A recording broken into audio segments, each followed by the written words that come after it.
ஜார்க்கண்ட் தேர்தலில் பாஜக வெளியிட்ட ஒரு வீடியோ குறித்து ஜார்க்கண்ட் முக்தி மோர்ச்சாவும் காங்கிரஸும் எலெக்ஷன் கமிஷனில் கம்ப்ளைண்ட் பண்ணியிருக்காங்க.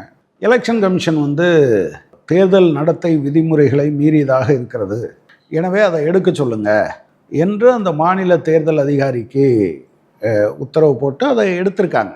பட் பிரச்சனை என்னன்னா, இது ஒரு வீடியோ கிளிப் மட்டும் இல்லை. அந்த கிளிப்பில் என்ன இருக்குன்னா, ஒரு இஸ்லாமிய மதத்தினர் ஏராளமான பேர் திபுன்னு ஒரு ஜார்க்கண்ட் முக்தி மோர்ச்சா ஆதரவாளர் ஒருத்தர் வீட்டுக்குள்ளே போய் நுழையிறது மாதிரியும், அவங்கெல்லாம் வாக்களிச்சுட்டு வந்தது மாதிரியும் சொல்லியிருக்கதா சொல்கிறாங்க. வீடியோவை நம்ம பார்க்கல, இது சம்மந்தமான விவரங்களை பத்திரிகையிலேருந்து தான் தெரிய முடியுது. பட் ப்ராப்ளம் என்னென்னா, இந்த தேர்தல் ஆரம்பித்த காலத்தில் இருந்தே பாஜக இதை தங்களுக்கான தேர்தல் ஆயுதமாக பயன்படுத்துகிறது. ஏராளமான பேர் வங்காளதேசத்திலிருந்து ஜார்க்கண்டில் ஊடுருவிட்டாங்க.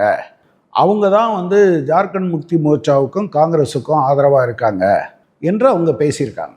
பிரச்சனை என்னன்னா, எல்லை பாதுகாப்பு யார் கையில் இருக்குது? அதை ஒரு மாநில காவல்துறையின் கையில் இருக்கா?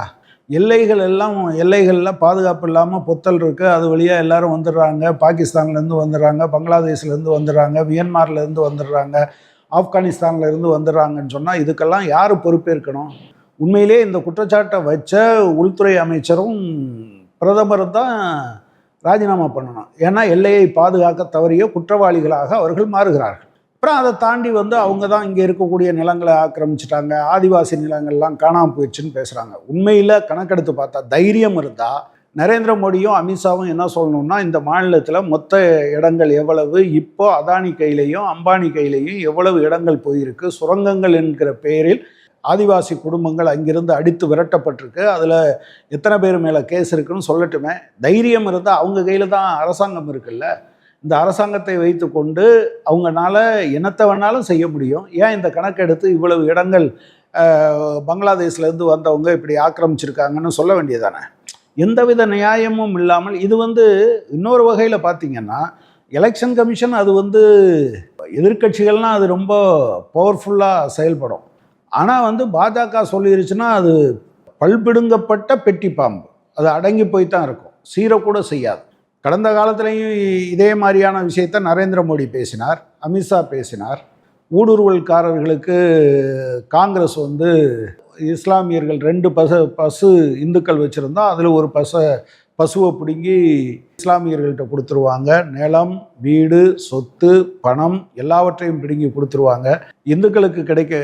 இந்துக்கள்னு கூட அவங்க சொல்ல, எஸ்சி, எஸ்டி, ஓபிசிக்கு கிடைக்கக்கூடிய இடஒதுக்கீட்டின் அடிப்படையிலான பணியிடங்களை எல்லாம் பிடுங்கி இஸ்லாமியர்களுக்கு கொடுத்துருவாங்க, தாலியை கூட அத்து கொடுத்துருவாங்க என்று மிக கேவலமாக பேசியது நரேந்திர மோடியும் அமித்ஷாவும். எனவே இவங்களை பொறுத்தளவில் ஒரு 10 ஆண்டு காலம் ஆட்சி பொறுப்பில் இருந்த பிறகும் கூட மக்களுக்கு என்ன செஞ்சுருக்கோம், வேலை வாய்ப்பை இப்போ சொல்லியிருக்காங்க. அந்த தேர்தலில் நாங்கள் ஆண்டுக்கு 5 லட்சம் பேருக்கு வேலை வாய்ப்பு தருவோம்னா ஒரு கதை விட்டுருக்காங்க. எங்கே? ஜார்க்கண்டில் மட்டும் 2014 தேர்தல் பிரச்சாரத்தின் போது 2013 அவங்க சொன்னாங்க, இளைஞர்களுக்கு ஒரு ஆண்டுக்கு 2 கோடி பேருக்கு வேலை கொடுப்போம்னு சொன்னாங்க. இப்போ ஜார்க்கண்ட் தேர்தலில் என்ன சொல்கிறீங்க? 5 லட்சம் பேருக்கு வேலை கொடுப்பேன்னு சொல்கிறீங்களே தவிர, எங்கள் ஆட்சி காலத்தில் இந்த 10 ஆண்டு காலத்தில் ஒரு ஆண்டுக்கு 2 கோடி பேருக்கு வேலை கொடுத்தோம், 20 கோடி பேருக்கு வேலை கொடுத்துருக்கோம், ஜார்க்கண்டில் இத்தனை கோடி பேருக்கு வேலை கிடைச்சிருக்குன்னு அவங்களால சொல்ல முடியல. நரேந்திர மோடி ஆட்சி பொறுப்புக்கு வந்த பிறகு சராசரியாக ஒரு நாளைக்கு 30 விவசாயிகள் தற்கொலை செய்து கொண்டு இருக்கிறார்கள். ஏராளமான ஆதிவாசி மக்கள் கார்ப்பரேட் கம்பெனிகள் சுரங்கம் அமைப்பது என்கிற பெயரில் அவங்க அந்த அந்த இடங்கள்லேருந்து, அவங்க வாழ்கிற இடங்களிலிருந்து அடித்து விரட்டப்பட்டு இருக்கிறார்கள்.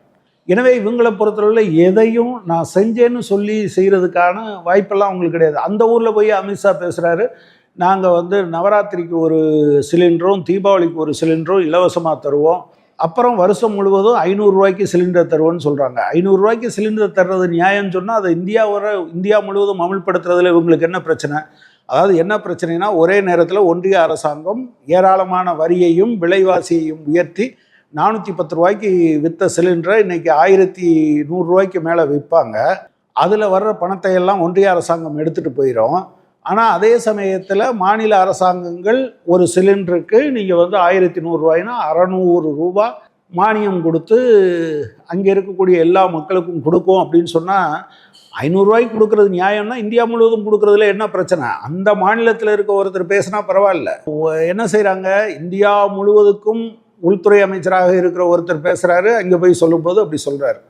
தமிழ்நாட்டில் வந்தால் நீங்கள் மாதம் 1000 ரூபா கொடுக்கறது அது ரெவடி கல்ச்சர், அது நீங்கள் இனிப்புகளை வாரி இறைப்பது போன்ற ஒரு திட்டம்னு சொல்ல வேண்டியது, அங்கே போய் நான் மாதத்துக்கு 2500 ரூபா ஒவ்வொரு குடும்பத்துக்கு தாரேன்னு சொல்ல வேண்டியது எவ்வளவு கேவலமாக. ஒரு 10 வருஷம் இந்தியாவை ஆண்ட பிறகும் கூட தான் செய்ததை சொல்லி வாக்குகள் கேட்க முடியாத அவல நிலையில் தான் அவர்கள் இருக்கிறார்கள். இங்கே பொதுவாக பேசுவாங்க, நான் உலகத்தையே ரட்சிக்க வந்தவன் விஸ்வகுருலாம் பேசுவாங்க. ஆனால் இன்னைக்கு மணிப்பூர் ஓராண்டு முடிந்த பிறகு 5000 இராணுவத்தினர் அங்கே அனுப்பப்பட்டிருக்காங்க, 20 உடல்கள் கண்டெடுக்கப்பட்டிருக்கு. இங்கே நீங்கள் சாதாரணமாக பார்த்தீங்கன்னா ஒரு சின்ன ஊரில் ஒரு சின்ன பிரச்சனை வந்தாலே அந்த மாநில அரசாங்கம் பதில் சொல்லணும், ராஜினாமா பண்ணணும்னு பேசிகிட்டு இருக்காங்க. ஆனால் 1 வருஷம் கழித்த பிறகு, 1.5 வருஷம் கழித்த பிறகு அந்த மாநிலத்தில் மிகப்பெரிய அளவுக்கு வன்முறை நடந்து கொண்டு இருக்கிறது. உங்களால் அந்த அந்த நிர்வாகம் நடத்தவே முடியலை. இவங்க 2 பேரும், அவர் நைஜீரியாவுக்கு போயிட்டாரு, இவர் மகாராஷ்டிராவில் இருந்தார். நேற்று தேர்தல் பிரச்சாரம் முடிஞ்சோடனே ஒரு செய்தியை கொடுத்துட்டு போகிறாங்க, தேர்தல் பிரச்சாரத்தை பாதியிலேயே விட்டுட்டு அவர் காஷ்மீருக்கு போனாருன்னு. விதைக்கிற நேரத்தில் ஊரெல்லாம் சுற்றிட்டு அறுக்கிற நேரத்தில் போனால் என்ன கிடைக்கும்? வெறுப்பை விதைத்து கொண்டே இருந்தார்கள் அவர்கள். அதன் காரணமாகத்தான் இன்றைக்கு மணிப்பூர் பற்றி எரிகிறது. இது என்ன சாதாரண விஷயமா? இன்னொன்று, தேர்தல் கமிஷன் உண்மையிலேயே இந்த மாதிரியான ஒரு நடத்தை விதிகளை மீறியவர்கள் மீது நடவடிக்கை எடுக்க வேண்டும் என்றால், நீங்கள் கடந்த நாடாளுமன்ற தேர்தலுக்கு முன்பிருந்து அல்லது அதுக்கு முன்னால் நடந்த சட்டமன்ற தேர்தல்கள்லையும் அமித்ஷா சொல்லியிருக்காரு, பீகாரில் தேர்தல் நடக்கும்போது ராஷ்ட்ரிய ஜனதாதளம் ஜெயிச்சா பாகிஸ்தானில் வெடிப்பாங்க, வெடி போடுவாங்கன்னு சொன்னது யாரு? உத்தரப்பிரதேச தேர்தலில் போய் நின்றுக்கிட்டு அங்கே இடுகாட்டுக்கு ஏராளமான நிறம் இருக்குது, ஆனால் சுடுகாட்டுக்கு இல்லை. அதாவது இஸ்லாமியர்கள் பிணங்களை எல்லாம் பிதைப்பாங்க, அதுக்கு நிறைய இடம் இருக்குது, ஆனால் மற்றவங்க எரிப்பாங்க, அதுக்கு போதுமான இடம் இல்லை. ரம்ஜானுக்கு அதிக மின்சாரம் செலவாகுது, தீபாவளிக்கு அவ்வளவு இல்லை அப்படின்னு பொய்யா பேசுனது யாரு? நரேந்திர மோடி. என்ன நடவடிக்கை இருந்தது? எனவே பாஜகவினுடைய மிக முக்கியமான ஆயுதமும் அவர்களுக்கு அவங்க ஒரு தேர்தலில் அவங்க நம்பி இருக்கிறதுமே இந்த மாதிரி பொய் பிரச்சாரங்களை கட்டவிழ்த்து விடுவது தான். எலெக்ஷன் கமிஷன் முடிகிறதுக்கு இதே மாதிரி ஏராளமாக சொல்ல முடியும். பலாசூரில் ஒரு 3 ட்ரெயின் ஆக்சிடென்ட் நடக்குது.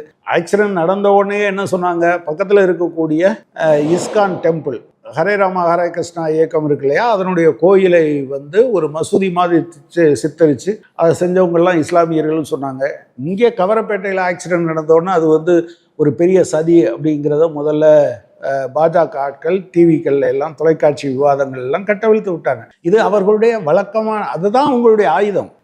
சட்டியில் இருக்கிறது தானே அகப்பையில் வரும். அவங்க மூளை முழுவதும் ஏராளமான இந்த மாதிரியான பொய்யான பிரச்சாரங்களை செய்து மூளையை கழுவித்தான் அவங்கள கொண்டாந்து வச்சுருக்காங்க. அவங்க உண்மையிலே உண்மையான வரலாறு, உண்மையை தேட வேண்டும் என்றெல்லாம் சொன்னால் அது எந்த காலத்திலையும் எடுபடாதுங்கிறதுனால இந்த மாதிரியான விஷயத்த பண்ணுறாங்க. அங்கே ஜார்க்கண்டில் மட்டும் இல்லை, அவங்க மகாராஷ்டிராலையும் கூட ஏராளமாக தாராவியில் நிலத்தை பற்றியான மிகப்பெரிய ஒரு கட்டுக்கதையை கட்டவிழ்த்து விட்டு இருக்கிறார்கள். எனவே பாஜகவின் மூலதனம் அது. நீங்க ஏற்கனவே உத்தரப்பிரதேச தேர்தல் என்பது அமித்ஷா பேசினது இருக்கு. அவர் என்ன சொல்லியிருக்காருன்னா, அகிலேஷ் யாதவ் அதுக்கு அந்த செய்தி அது தப்புன்னு சொல்லி விட்ரா பண்ண பிறகு இவர் ஒரு கூட்டத்தில், பாஜகவினர் கலந்து கொள்கிற கூட்டத்தில் பேசுகிறார். இங்கே பாருங்க, ஒரு செய்தி பொய்ன்னு தெரிகிறதுக்கு முன்னால் எவ்வளோ ஃபாஸ்ட்டாக போயிடும். நீங்கள் முலாயம் சிங் யாதவை அகிலேஷ் யாதவ் கன்னத்தில் அறைந்து விட்டார் என்று ஒரு செய்தியை போட்டோம். பல லட்சம் பேர்கிட்ட போய் அது சேர்ந்த பிறகுதான் அது தப்புன்னு கண்டுபிடிச்சாங்க.